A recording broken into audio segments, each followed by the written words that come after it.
मित्रों राम राम। मेरा भारत मेरी बात चैनल पर आपका स्वागत। और आज के इस अंक में हम बात करेंगे स्वतंत्रता दिवस, क्योंकि आज भारत का स्वतंत्रता दिवस भी है। 15 अगस्त 1947 को भारत आज़ाद हुआ, तो उसकी आपको शुभकामनाएं।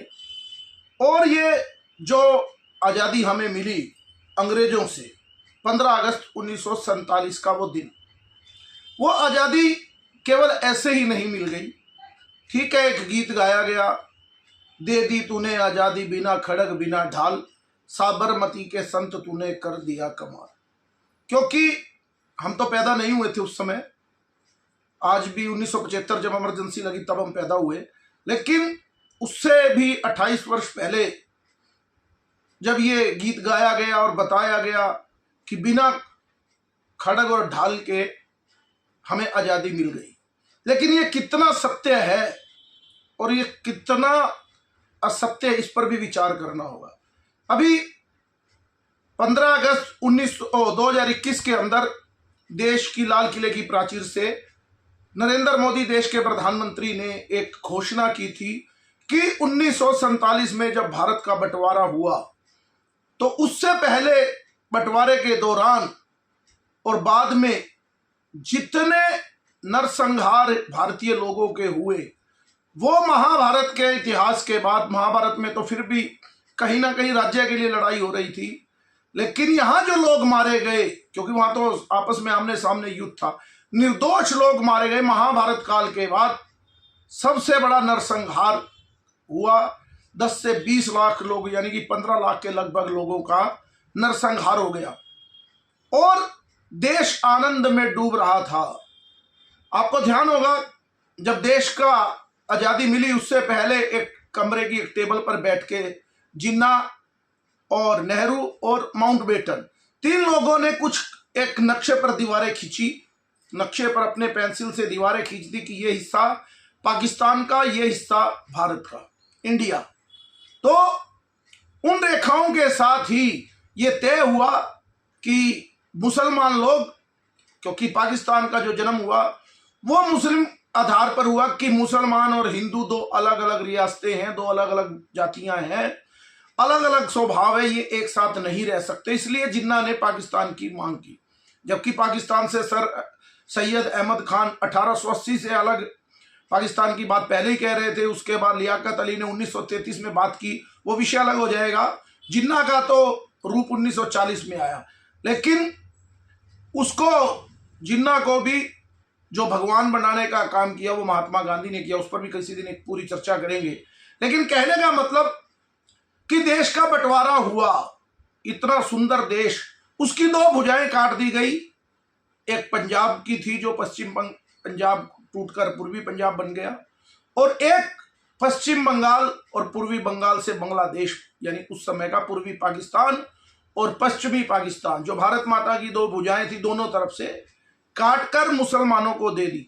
उस समय मुस्लिमों की आबादी लगभग 4.3 करोड़ थी लगभग, तो उसमें से केवल 90-95 लाख मुसलमान ही पाकिस्तान और बांग्लादेश जो आज का है वहां गए। बाकी 3 करोड़ से ज्यादा मुसलमान यहां पर रह गए, जबकि घोषणा तो ये हुई थी कि कोई भी मुसलमान यहां नहीं रहेगा।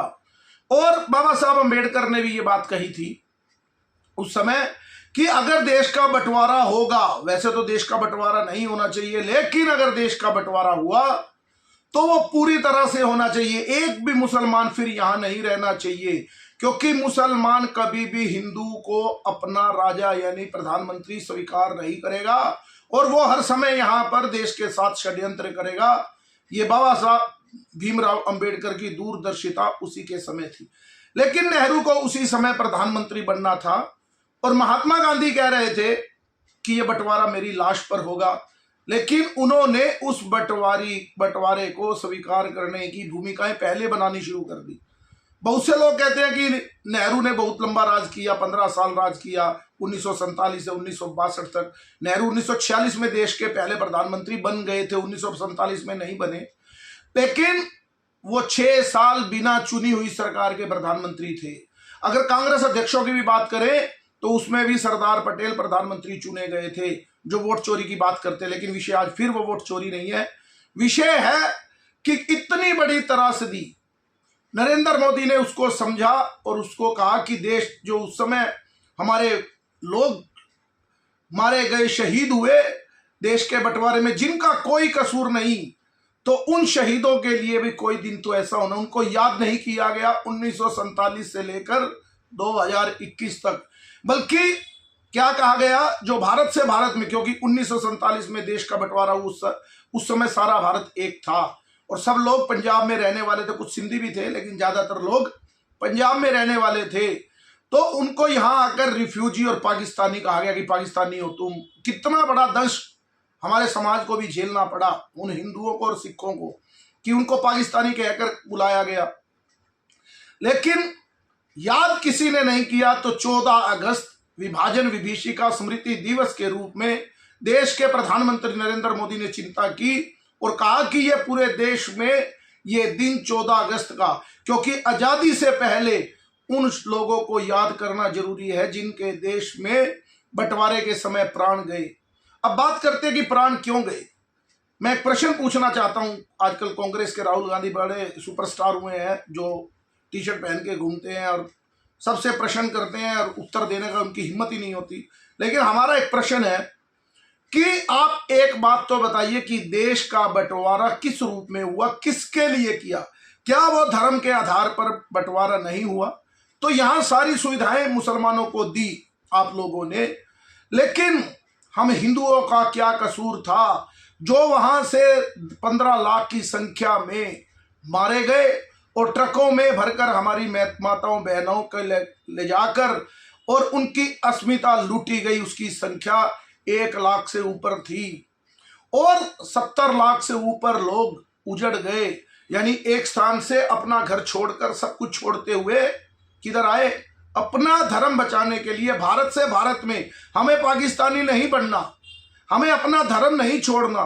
जिनके पास वहां पर समृद्धि थी, वहां उस समय घोड़ी रखना एक पहचान थी, तो घोड़ियां थी, ऊंची ऊंची मूछें रखते थे हमारे बुजुर्ग। तो पूछता हूं मैं राहुल गांधी से कि इसका जवाब दे दीजिए, उन लोगों का क्या कसूर था? कल अभी 14 अगस्त गई है, फरीदाबाद में हरियाणा सरकार ने कार्यक्रम कर रखा था, तो ये देश के प्रधानमंत्री याद कर रहे हैं। लेकिन अब 4 वर्ष से ये दिवस मनाया जाता है, 5वां उसकी वो था। तो क्या कभी राहुल गांधी या कांग्रेस के किसी नेता ने, हर समय वो ट्वीट करते हैं, हमारे उन शहीदों को, उन बुजुर्गों को याद किया? कभी नहीं, करेंगे भी नहीं, क्योंकि उनके लिए काला अध्याय है। और कितने लोग मर जाएं उनको परवाह क्या है? क्योंकि जब नेहरू सत्ता में आए तो उन्होंने इस तरह से कितने लोगों को मरवा दिया। और जब इनके पिता राजीव गांधी आए तो इंदिरा गांधी की मृत्यु के बाद आए, तो जैसे ही राजीव गांधी प्रधानमंत्री बने तो उन्होंने भी आते ही, अभी इंदिरा गांधी मरी, अगले दिन उन्होंने जैसे ही शपथ ली तो पूरी तरह सिखों का, हमारे भाइयों का नरसंहार कर दिया। ये लोगों का काम केवल मरी हुई लाशों के ऊपर जलाकर उनके ऊपर सत्ता लेना काम है। तो जो बात चल रही थी, हमने अपने बुजुर्गों से भी सुना, मैंने तो खुद अपनी नानी से सुना कि कैसी वो विभीषिका थी, क्योंकि मेरे नाना जी उस समय वहां पर ही प्राण दे चुके थे। मेरे 2 मामा थे, मेरी माँ थी। मेरी माँ की उम्र लगभग 7-8 वर्ष रही होगी उस समय, तो वो छोटी थी, वो चल ज्यादा नहीं पाती थी। मेरे मामा की उम्र उस समय 10-12 साल होगी। मेरी नानी बताती थी, सब परिवार के लोग ये कह रहे थे कि इस गुड़िया को उठा के कहाँ भागेंगे रात को, क्योंकि साधन नहीं है, दौड़ दौड़ कर दौड़ना है, जान भी बचानी है। तो जो जिधर भागेगा भाग लेगा, ये कहाँ भाग पाएगी, इसको यहीं मार के कुएं में फेंक दिया जाए। लड़की भी है छोटी सी। लेकिन मेरी नानी ने कहा कि इसको मैं किसी भी तरह ले जाऊंगी, जहां तक ले जाऊंगी, जहां ये छूट जाएगी वहां इसको मार देंगे। तो मेरी माँ को मेरी नानी ने अपने यहाँ पर बताती थी, मेरी नानी मुझे, कि कैसे चुन्नी के साथ लटकाकर कंधे पे बांध कर मैं भाग रही थी और दोनों बेटे मेरे दोनों हाथों में थे और हम लोग दौड़ रहे थे। तो वह मंजर हमारे बुजुर्गों ने देखा है, लेकिन इन कांग्रेसियों को भी शर्म नहीं आएगी और ना कभी चर्चा करेंगे। अब ये पूरे देश में त्योहार के रूप में मनाया जा रहा है कि उनको श्रद्धांजलि दी जाए। कल मैं देख ट्विटर पर जब डली नायब सैनी जी के, मुख्यमंत्री के उसमें और कई जगह से, किसी ने कहा कि वहां पर जो कार्यक्रम था उसमें हमारे जो पुरुषार्थी समाज, जिसको पंजाबी समाज कहते हैं, उन्होंने कहा नहीं, हमें आरक्षण भी नहीं चाहिए, हम अपनी पुरुषार्थ से जिएंगे। और जिया और अपना सारा इस हिंदुस्तान के अंदर अपने आप को रेड़ी लगाकर, ठेला लगाकर, कोई भाई मरा पड़ा तो उसकी यादें भूलकर, कोई माँ किसी की बहन की इज्जत लूटी गई उसको भूलकर अपना एक स्थान प्राप्त किया। आज पुरुषार्थी समाज के पास अपना जीवन वहन करने के लिए सब कुछ है और वो बहुत कुछ इस भारत देश में अपना योगदान भी देता है, जीडीपी में भी, व्यापारों में, हर चीज में, चाहे वो कृषि हो। लेकिन किसी ने उनको याद करने का काम नहीं किया। पीड़ाएं बहुत होती हैं, तो किसी ने नीचे लिख दिया, उसमें मैं पढ़ रहा था कि वहां पर तो मंच के ऊपर ये कौन सा स्मृति दिवस है विभाजन का, कि वो तो गीत गा रहे थे, नाच रहे थे। अरे यही तो बात है इस पंजाबी पुरुषार्थी समाज के अंदर कि वो गीत गा रहे थे, लेकिन गीत कौन सा गा रहे थे? मेरा रंग दे बसंती चोला, मेरा रंग दे बसंती चोला। हमने उसी धर्म के लिए खुशी से उस समय प्राण दे दिए, नहीं रह सकते थे। और वही गीत अब गा रहे थे उस 78 साल होने के बाद, 1947 की घटना के बाद। तो इन लोगों को शर्म भी नहीं आती नीचे कमेंट करते हुए कि जब भगत सिंह फांसी चढ़े तो उन्होंने भी खुशी से कहा था, वो खुद मर रहे थे, कि मेरा रंग दे बसंती चोला, मुझे भगवा ही चाहिए, मुझे अपना धर्म ही चाहिए, सनातन चाहिए। तो कल भी उस खुशी में अपने पूर्वजों को याद करते हुए कि हमने बहुत कुछ खोया है, लेकिन हम अपने धर्म के लिए, हम अपनी भारत माता के लिए इसी तरह नाचते हुए, खुशी खुशी से झूमते हुए शहीद होने को तैयार है भारत माता के लिए। तो उस मन से एक बात और भी कही गई थी, मुझे ध्यान है, कि मराठी वाली बात थी कि हम पंजाबी हैं, हमें पंजाबियत बोलनी है, पंजाबी पर गर्व करना है, लेकिन फिर भी हमारी श्रेष्ठ, हमारी जो मातृभूमि है वो हिंदी भारत की भाषा है, वो हमारे लिए श्रेष्ठ है, उसका कभी अपमान हम लोग नहीं कर सकते। हम बोलेंगे पंजाबी, लेकिन हिंदी पहले हम अपनाएंगे। तो क्यों? हमें इस देश से प्यार है, हमें अपनी मातृभूमि से प्यार है, और हमें अपने सनातन धर्म से प्यार है। जो मैं बात कह रहा था कि कैसे कैसे उजाड़े गए, अगर आप गूगल करेंगे, ऐसे ऐसे लोगों के उदाहरण देखेंगे कि आपकी आंखें फट जाएंगी कि इतना बड़ी त्रासदी, और इस देश में भुला दिया गया पूरी तरह से, और कह दिया कि बिना खड़ग बिना ढाल, भाई आजादी मिल गई हमें। कितने लोगों ने कुर्बानियां दी। ये तो वो लोग थे जिनका कोई कसूर नहीं, आपने प्रधानमंत्री बनने के लिए तय किया, और वहां पर 15 लाख लोग काटे गए, और 1 लाख के लगभग माताओं बहनों की अस्मिता को लूटा गया, जिन अस्मिताओं के ऊपर आज तक आपका खानदान प्रधानमंत्री बनने के लिए आतुर है। दूसरी बात, मैं एक छोटी सी बात कहकर क्योंकि वीडियो को पूर्ण करूंगा, एक उदाहरण के रूप में आपको, आप गूगल पर चेक करना, एक शेखुपुरा गांव, तहसील थी, कस्बा था, अमृतसर के बिल्कुल नजदीक, जिसमें हमारे ननकाना साहब भी आते हैं, क्योंकि पंजाबी पुरुषार्थी वहां लोग, सब लोग, मंदिर गुरुद्वारे इकट्ठे ही बने हुए थे। हर मंदिर में गुरु ग्रंथ साहब रखा रहता था, और हर गुरुद्वारे में हिंदू और सिख को आज भी कोई फर्क नहीं। मैं तो खुद कहता हूं कि मैं पंजाबी समाज से हूं, चोटी रखता हूं, हिंदू हूं, मेरा एक भाई सिख है, हमारे घर में गुरुद्वारा भी बना हुआ है, यानी गुरु ग्रंथ साहब का भी प्रकाश होता है, हमारे में कोई भेद ही नहीं है। लेकिन ये राहुल गांधी का काम है जो सिखों और हिंदुओं में भेद करने का प्रयास करता है। तो वो शेखुपुरा गांव की बताता हूं, क्योंकि वो सबसे सेफ था। तो इधर उधर के लोग भी, 15,000 की आबादी थी उस तहसील की, उस कस्बे की, और इधर के लोग, क्योंकि वहां मुसलमान लोग नहीं रहते थे उसमें, ज्यादा कोई छिटुमा रहते होंगे, और आजू बाजू के लोगों ने, गुजरावाला था, उसके आजू बाजू में कई जगह थी, तो उन्होंने सोचा कि शेखुपुरा में, क्योंकि वहां तो हिंदू है, अब पता भी नहीं था कौन सा हिस्सा बटा है कौन सा नहीं, ननकाना साहब भी उसी में ही आता था कि ये जगह सेफ है, तो दौड़कर वहां भी कुछ लोग, वहां से 15,000 से ज्यादा जनसंख्या होगी, लोग छिपने के लिए गुरुद्वारों में आ गए। लेकिन वहां पर एक मजिस्ट्रेट था, तो उन्होंने एकदम से चेंज कर दी सारी आर्मी की, क्योंकि जैसे ही देश का बंटवारा हुआ, 15 अगस्त को भारत यहाँ झंडा फहरा रहा था, तो उनको लगा कि यहाँ हिंदू कैसे रह गए, क्योंकि वहां पर हिंदू रह गए थे उस समय। तो 24 अगस्त यानी कि भारत के आजाद होने के 10 दिन बाद, यानी 24 अगस्त से 26 अगस्त, 3 दिन के लिए वहां पर नरसंहार हुआ। उन्होंने देखा यहां से अभी हिंदू गए नहीं, क्योंकि हिंदू वहां से अभी निकले नहीं थे, क्योंकि उनको भी, बहुत से लोगों को पता ही नहीं था कि आप पाकिस्तान बना है, कौन सा हिस्सा गया है, क्योंकि ननकाना साहब तो वही था, तो उसका तो पाकिस्तान में जाने का कोई मतलब था नहीं। लेकिन शेखुपुरा में कहते हैं कि इतना बड़ा नरसंहार, फिर वो जो वहाँ का सेना का चीफ बनाया था, मजिस्ट्रेट था, वो अली साहब करके कुछ उसका नाम था, तो उन्होंने कहा कि नरसंहार करो, पूरी तरह से नरसंहार किया। और केवल जब भागते दौड़ते वहां मरते पिटते लोग पहुंचे जब शरणार्थी कैंपों में, तो लगभग 1300, 1400, 1500 लोग तक केवल शरण ले पाए इस तरफ भारत तरफ। बाकी सभी 14-15 हजार लोगों से ज्यादा लोगों का तो एक छोटे से कस्बे में नरसंहार कर दिया। और वहां पढ़िए, आप गूगल करके देखना, तो किस तरह की माताएं बहनें बताएंगी, या उनके प्रत्यक्षदर्शियों के बयान है कि कैसे पुरुष और महिलाओं को अलग किया, और महिलाओं में उनमें से चुना कौन कौन सी लड़की हमें चाहिए, और ट्रकों में भरकर ले गए, और या उनके सामने उनके साथ उसकी अस्मिता के साथ खेल किया। इसका जवाब कौन देगा? देश के प्रधानमंत्री बनने के लिए, और आपने इतना बड़ा कत्लेआम कर दिया। अरे बंटवारा तो कम से कम ठीक कर लिया होता, सत्ता आपके हाथ में थी नेहरू जी। 15 अगस्त 1947 को भारत बना है, यानी बंटवारा हुआ है देश का।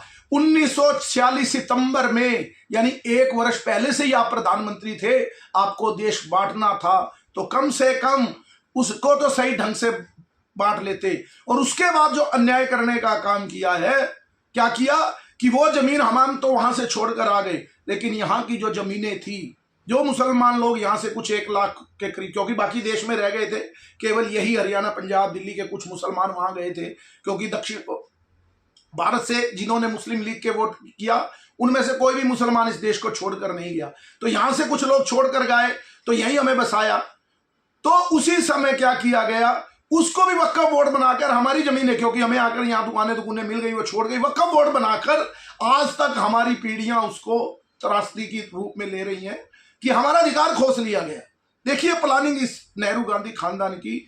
और बात कर रहे हैं कि उन्होंने, गांधी जी ने कहा था कि मेरे उसके ऊपर बंटवारा मेरी लाश पर होगा, तो नाथूराम गोडसे को आया होगा, महाराष्ट्र का व्यक्ति था, कि कैसे हिंदू लोग मारे जा रहे हैं, तो उन्होंने महात्मा गांधी का वध कर दिया। वो स्थिति क्या थी, उन्होंने कैसे किया, लेकिन पीड़ा की बात है कि खुद महात्मा गांधी कह रहे थे कि मेरी लाश पे बंटवारा होगा, लेकिन उनके जीते जी बंटवारा गया। अब मैं कांग्रेस के आलोक शर्मा जो उनके प्रवक्ता है, वो कहीं अपनी डिबेट में कह रहे थे कि महात्मा गांधी जी ने गोली खा ली, बंटवारा नहीं हुआ। अरे महात्मा गांधी को गोली 30 जनवरी 1948 को लगी है। देश का बंटवारा 15 अगस्त से पहले, 14 अगस्त को भारत बनने से, आजाद होने से पहले पाकिस्तान आजाद हुआ है। कुछ पढ़ लिया लिख लिया करें ये लोग, लेकिन कहने का अभिप्राय यही कि हम लोग तो अभी भी भारत माता की शान के कसीदे गाएंगे, गाते हैं, गाते थे, गाते रहेंगे। लेकिन उस विभाजन विभीषिका को भी हम लोगों ने कल मनाया। तो आप लोग जो कांग्रेस वोट मांगते हो, आप लोग हिंदुओं के या भारतवासी जो बंटवारे के समय इधर आए थे, तो कम से कम कभी 2 शब्द संवेदना के ही बोल देते, ट्विटर पर या फेसबुक पर या सोशल मीडिया के आप कितने चैनल है, राहुल गांधी, प्रियंका गांधी, आपने फिलिस्तीन का तो झंडा बैग टांग लिया था। कभी यह भी कह देते कि जब बंटवारा हुआ और वहां पर 15 लाख लोग शहीद हो गए, उनके लिए भी हम श्रद्धांजलि अर्पित करते हैं। किसी भी कांग्रेस के एक भी किसी नेता के, छोटे छोटे भैया नेता से लेकर और राहुल गांधी तक, एक भी सोशल मीडिया पर उन शहीदों, उन हुतात्माओं को जिन्होंने अपना धर्म नहीं छोड़ा, अपने प्राण दे दिए, अपनी भारत माता से प्यार करते हुए भारत में रहते थे और भारत में ही आकर रहे, और उसके बाद पाकिस्तानी कहलवाए कि पाकिस्तानी आ गए, उसके बाद रिफ्यूजीज कहलवाए, रिफ्यूजीज आ गए। लेकिन वो गाली खाते हुए भी आज समाज में अपना एक मजबूत स्थान तय किया, और आज भी भारत माता की रक्षा के लिए, आज भी भारत माता के प्रेम में, उस धरती माता के प्रेम में अपने प्राण देने को हर समय तैयार रहती है। ऐसी पुरुषार्थी कौम है। तो आज याद करना जरूरी था, कल भी कर सकते थे, तो कल वो कार्यक्रम था, लेकिन 15 अगस्त के दिन खास तौर पर कि आज़ादी हमें केवल ऐसे ही बिना खड़क बिना डाल के नहीं मिली। वहां पर सुभाष चंद्र बोस, चंद्रशेखर आजाद, भगत सिंह और न जाने कितने हुतात्माओं ने अपने बलिदान दिए हैं, लेकिन नेहरू गांधी खानदान के नाम पर ये आज़ादी नहीं है। आज के अंक में इतना ही। मेरे इस चैनल को लाइक कीजिए, सब्सक्राइब कीजिए और ज़्यादा से ज़्यादा शेयर कीजिए।